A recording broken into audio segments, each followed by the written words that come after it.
দর্শক আমন্ত্রণ যমুনা আইডেস্কে শুরুতেই জানিয়ে দেব শিরোনামগুলো।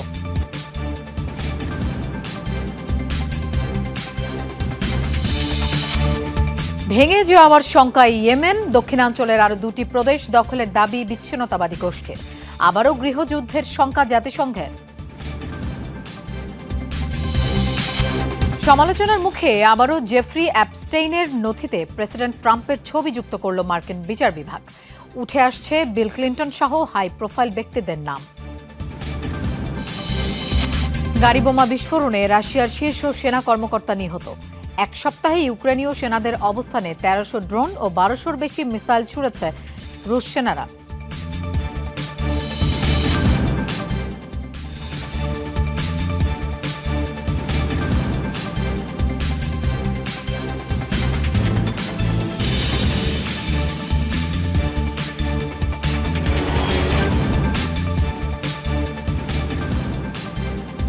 দর্শক আমন্ত্রণ যমুনা আইডেস্কে, আপনাদের সঙ্গে থাকছি আমি মৌসুমী আহমেদ লোপা। এবার যাচ্ছি পুরো খবরে।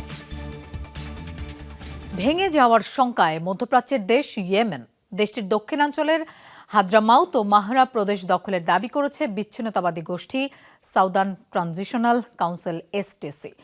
এই বিজয় উদযাপনে রোববার এডেন শহরের রাস্তায় নেমে আসে সংগঠনটির শত শত সদস্য ও সমর্থক।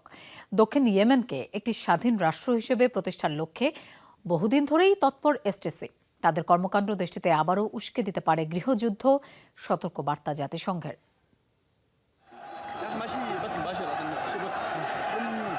সাউথ আরাবিয়ার পতাকা হাতে রাস্তায় শত শত মানুষ, স্লোগানে মুখরিত প্রান্তর, চলছে বিজয় উদযাপন। তবে এর পেছনে রয়েছে মধ্যপ্রাচ্যের দেশ ইয়েমেন ভেঙে যাওয়ার বিরাট শঙ্কা।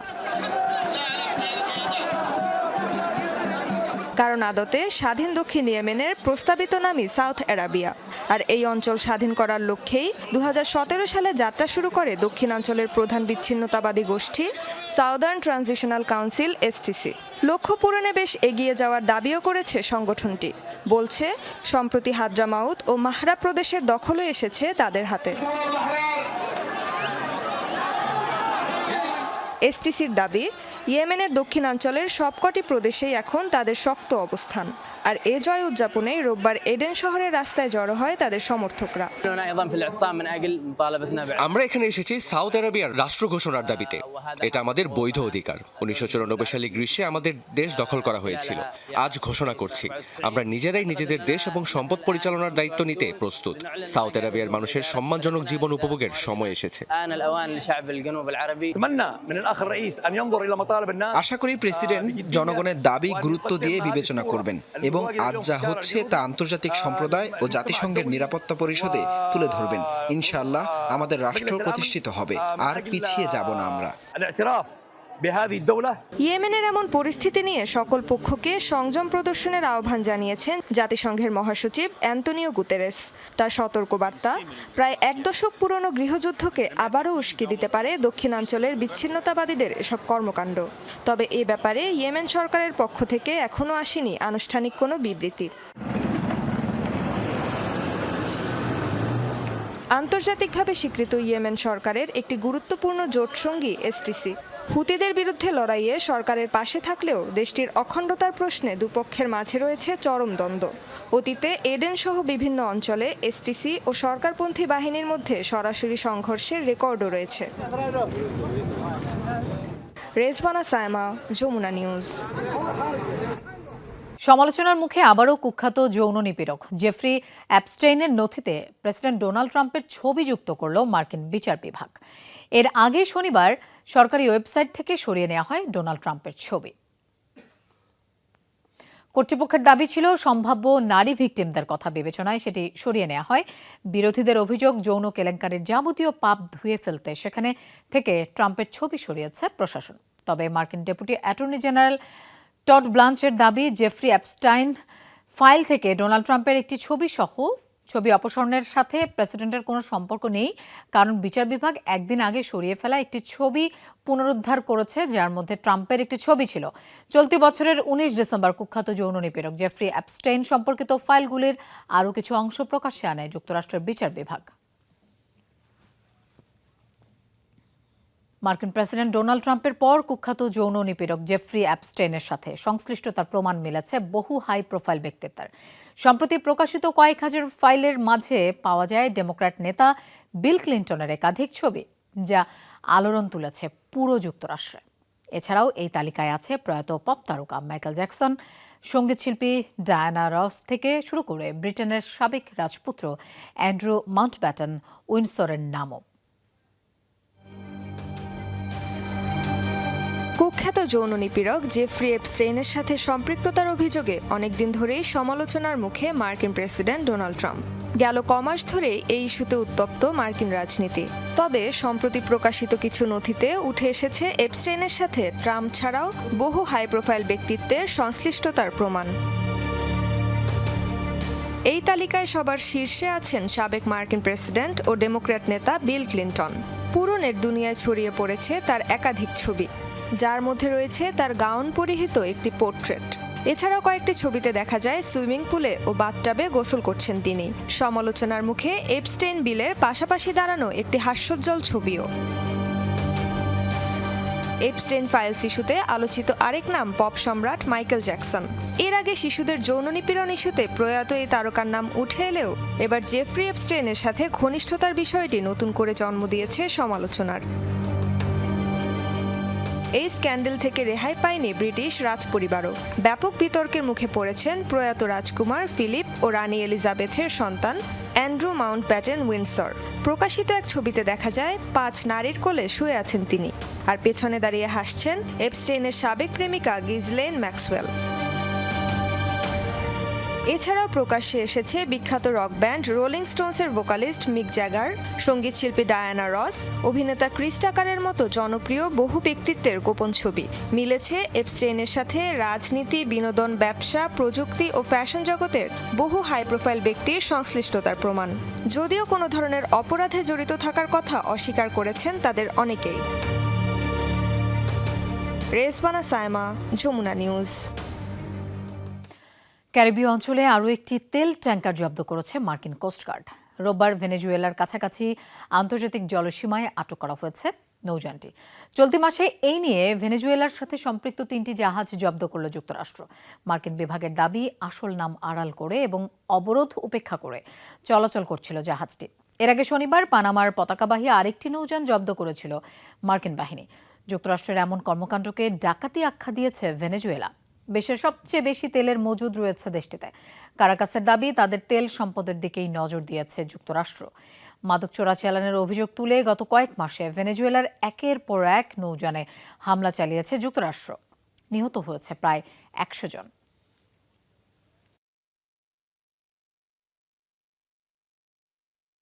রাশিয়ার গাড়ি বোমা বিস্ফোরণে প্রাণ হারিয়েছেন দেশটির এক শীর্ষ সেনা কর্মকর্তা।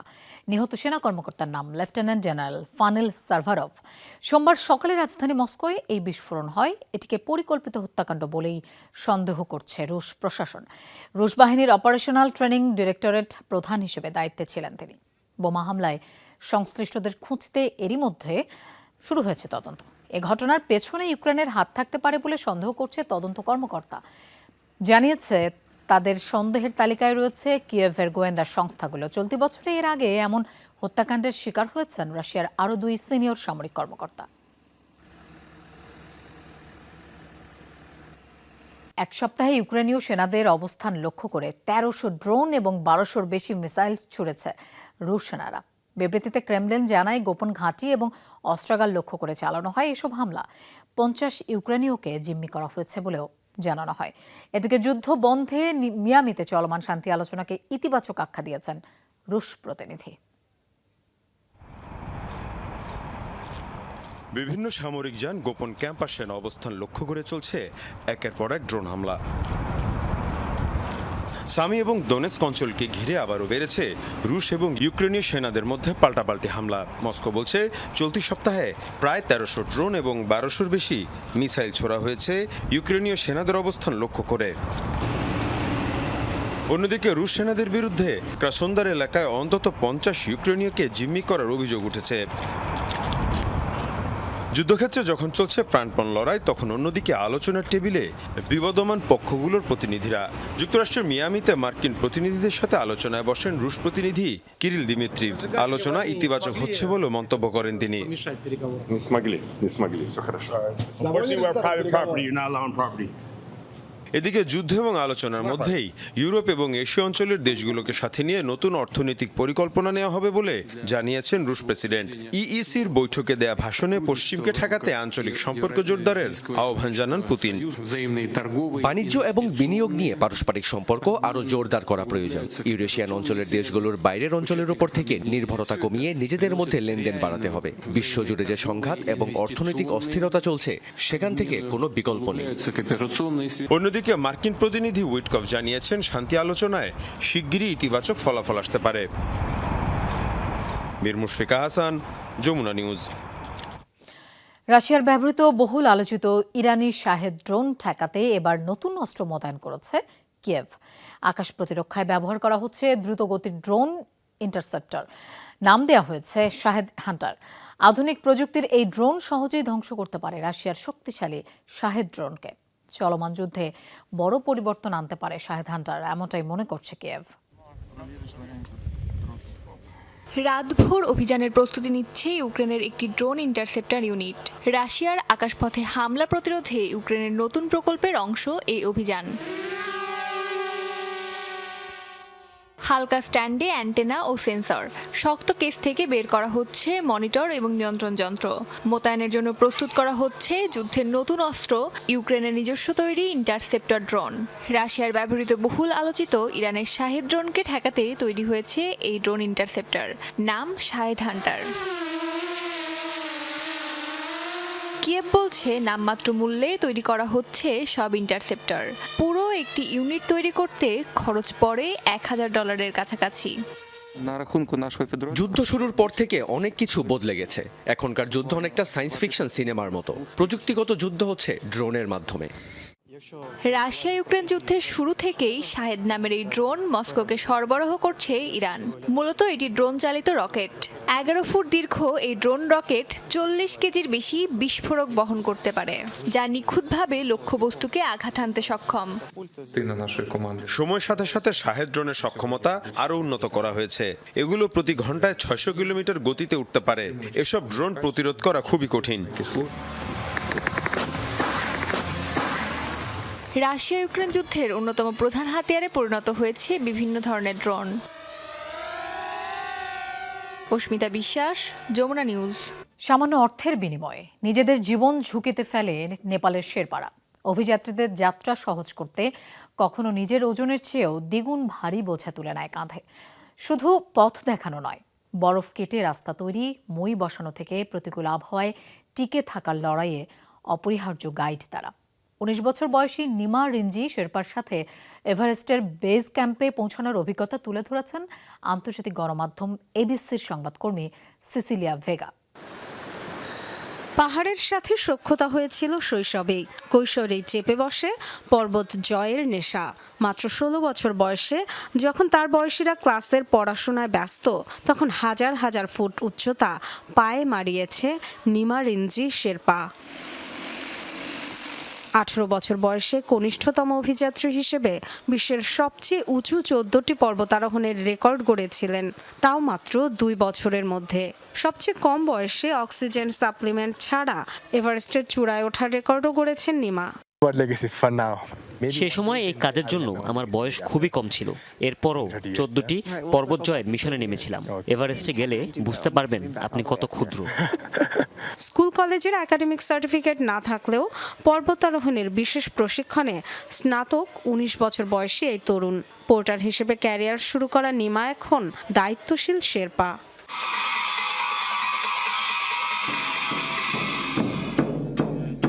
শেরপা মূলত নেপালের একটি নৃতাত্ত্বিক গোষ্ঠী। এই উপাধি দিয়ে তাদের পেশাও বোঝায়। এভারেস্টের অভিযাত্রীদের অপরিহার্য গাইড দক্ষ শেরপারা। দেশটিতে বংশ পরম্পরায় প্রায় 1.5 লাখ শেরপা রয়েছে। দেশের মোট জনসংখ্যার 1% কাছাকাছি। কষ্ট সহিষ্ণুতার জন্য পরিচিত, অক্সিজেন স্বল্পতার মাঝেও টিকে থাকতে পারে। We are a little bit better in suffering, maybe. আমরা বোধহয় কষ্ট একটু বেশি সহ্য করতে পারি। পর্বতে গেলে বেশি সতর্ক থাকতেই হবে। প্রতিবার যাওয়ার সময় অনেক উদ্যমী মনে হয় নিজেকে, কিন্তু যখন কারো মৃত্যু দেখি বুঝতে পারি এটাই আসল বাস্তবতা। In this world, and we যেখানে প্রতিটি পদেই মৃত্যু ঝুঁকি, সেখানে গাইড হিসেবে প্রথম পাটি ফেলে শেরপাড়াই। বরফের টাওয়ার ভেঙে রাস্তা তৈরি, মই বসিয়ে পর্বতারোহীদের যাত্রা সহজ করে দেন তারা। কখনো কখনো নিজের ওজনের চেয়েও দ্বিগুণ ভারী বোঝা থাকে পিঠে। এত ঝুঁকির পরও অবশ্য কাঙ্ক্ষিত স্বীকৃতি মেলে না শেরপাদের। আয়ও সামান্য। ভয়াবহ দুর্ঘটনার শিকার হতে হয় অনেক সময়। have seen many people pass away. আমি অনেকের মৃত্যু দেখেছি, হ্যাঁ, পর্বতের সর্বত্রই, কিন্তু আপনাকে বিশ্বাস করতে হবে আপনার কিছু হবে না। Fully in the mountains. এভারেস্টে নিহতদের 1/3 শেরপা। 2023 সালে 18 শেরপার মৃত্যু হয়েছিল সর্বোচ্চ পর্বত শৃঙ্গে। বেশিরভাগ সময় এত উঁচু থেকে মরদেহ উদ্ধারও সম্ভব হয় না। ডরথি তাস্ট্রিন, যমুনা নিউজ। দখলকৃত পশ্চিম তীরে নতুন করে আরও 19টি অবৈধ বসতি স্থাপনের প্রক্রিয়া শুরু করেছে ইসরায়েল। এই ইস্যুতে এরই মধ্যে অনুমতি দিয়েছে ইসরায়েলের যুদ্ধকালীন মন্ত্রিসভা। স্বাধীন ফিলিস্তিন রাষ্ট্র প্রতিষ্ঠায় বাধা দেওয়ার উদ্দেশ্যেই এমন পদক্ষেপ নেওয়া হয়েছে বলে জানান ইসরায়েলি অর্থমন্ত্রী বেজেলাল স্মোটরিচ। বিবৃতিতে এই কট্টরপন্থী নেতা জানান, নতুন প্রস্তাব অনুযায়ী পশ্চিম তীরের জুদেয়া এবং সামারিয়া এলাকায় 19টি বসতি স্থাপনের অনুমতি দেওয়া হয়েছে। এ নিয়ে গেল 3 বছরে পশ্চিম তীরে প্রায় 70টি বসতি স্থাপনের অনুমতি দিল তেল আবিব। এদিকে ইসরায়েলের এমন পদক্ষেপের তীব্র নিন্দা জানিয়েছে জাতিসংঘ এবং সৌদি আরব। মৃত্যুদণ্ড কার্যকরে নতুন রেকর্ড গড়ল সৌদি আরব। চলতি বছরে দেশটি কার্যকর করেছে ইতিহাসের সর্বোচ্চ সংখ্যক মৃত্যুদণ্ড। যুক্তরাজ্য ভিত্তিক মানবাধিকার সংগঠন রিপ্রেভ-এর তথ্য অনুযায়ী এখন পর্যন্ত চলতি বছরে কমপক্ষে 347 জনকে মৃত্যুদণ্ড দেওয়া হয়েছে, যা গেল বছরের রেকর্ডও ছাড়িয়েছে।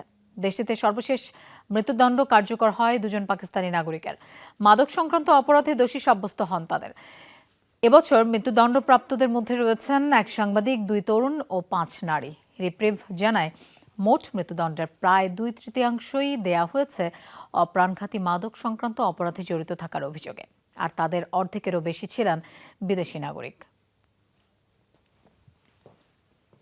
নাইজেরিয়ায় মুক্তি দেওয়া হয়েছে গণ অপহরণের শিকার আরও 130 স্কুল শিশুকে। গেল রোববার এই ঘোষণা দেয় দেশটির প্রশাসন। জানিয়েছে, এখন আর বন্দিদশায় কেউ নেই। গেল নভেম্বরে সশস্ত্র বন্দুকধারীরা একটি ক্যাথলিক স্কুলে হানা দেয়। এরপর থেকেই নিখোঁজ ছিল 315 শিক্ষার্থী ও কর্মী। তবে চলতি মাসের শুরুতে 100 জনকে মুক্তি দেওয়া হয়। তবে আসলেই সবাই মুক্ত হয়েছে কিনা তা নিয়ে এখনও রয়ে গেছে ধোঁয়াশা। কারণ কয়জন অপহরণের শিকার হয়েছিল তা নিশ্চিত হওয়া যায়নি। ঘটনার সময়ে অনেকেই পালিয়ে গিয়েছিল, আর অনেকের বাড়ি প্রত্যন্ত অঞ্চলে হওয়ায় তাদের খোঁজ নেওয়া সম্ভব হয়নি। তাই ধারণা করা হচ্ছে 2 দফায় সবাইকেই মুক্তি দেওয়া হয়েছে, বাকিরা আগেই পালিয়ে গেছে। ইন্দোনেশিয়ায় প্রধান দ্বীপ জাভাতে ভয়াবহ সড়ক দুর্ঘটনায় নিহত হয়েছে কমপক্ষে 16 জন, গুরুতর আহত হয়েছে 18 জন। সোমবার মধ্যরাতে যাত্রীবাহী বাসটি রাজধানী জাকার্তা থেকে দেশটির জোগকার্তা শহরের দিকে যাচ্ছিল। জাভার সেমারাং শহরের ক্রাপিয়াক টোলওয়ের বাঁকে নিয়ন্ত্রণ হারিয়ে একটি কংক্রিটের দেয়ালে ধাক্কা খেয়ে পাশে উল্টে যায় বাসটি। এ সময় বাসে 34 জন যাত্রী ছিল। ঘটনাস্থলেই প্রাণ হারায় 6 জন। হতাহতদের দ্রুত উদ্ধার করে নিকটবর্তী হাসপাতালে নেওয়া হয়, তবে যাত্রাপথে মারা যায় আরও 10 জন। এছাড়া আহতদের মধ্যে বেশিরভাগের অবস্থা এখনও সংকটাপন্ন। দুর্ঘটনার কারণ জানতে চলছে তদন্ত। দুর্নীতি মামলায় কারাবন্দী মালয়েশিয়ার সাবেক প্রধানমন্ত্রী নাজিব রাজাকের বাড়িতে সাজা ভোগের আবেদন খারিজ করেছে আদালত। জানিয়েছে, তাকে গৃহবন্দী থাকার অনুমতি দিয়ে জারি করা রাজকীয় আদেশ আইনগতভাবে বৈধ নয়। রায়ে বলা হয়, ক্ষমা সংক্রান্ত বোর্ডের সঙ্গে পরামর্শ ছাড়া রাজা এককভাবে কোনো আসামিকে গৃহবন্দী করার অনুমতি দিতে পারেন না। পাশাপাশি মালয়েশিয়ার আইনে কারাভোগের বদলে গৃহবন্দী করার কোনো স্পষ্ট বিধানও নেই। তবে নাজিব দাবি করেছিলেন, গেল বছর তৎকালীন রাজার দেয়া ক্ষমার অংশ হিসেবে একটি রাজকীয় আদেশ জারি হয়েছিল, যার ভিত্তিতে বাকি সাজা বাড়িতে থেকে ভোগ করতে পারবেন তিনি। সেই আদেশের অস্তিত্ব স্বীকার ও কার্যকরের জন্য কর্তৃপক্ষকে বাধ্য করতে এই আবেদন করেছিলেন নাজিব। অর্থ কেলেঙ্কারিতে জড়িত থাকার অভিযোগে 2022 সাল থেকে সাজা ভোগ করছেন তিনি।